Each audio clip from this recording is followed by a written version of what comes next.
গো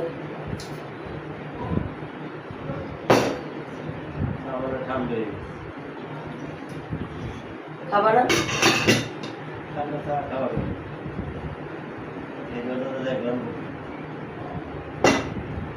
এখন সারা ভালো হয়েছে, মিষ্টিও কমেছে। আমি এই ঘরে বুঝছো আলোর কারণে ভিডিও বানাইতে পারি না ভালোভাবে, শুধু আলোর কারণে।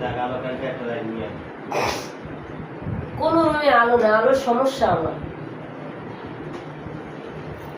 এত জোরাতালি দিয়ে কাজ করুন যায়, দেখা যায়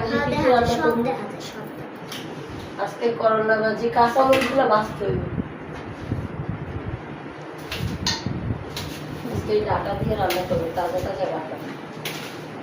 দেখে খাবেন, চলে আসেন ডাটা দিয়ে, শুটকি দিয়ে, লইটে শুটকি দিয়ে, ছোট আলু বগুড়ার, আর হলো তোমার কাঁঠালের বিচি কাটুন।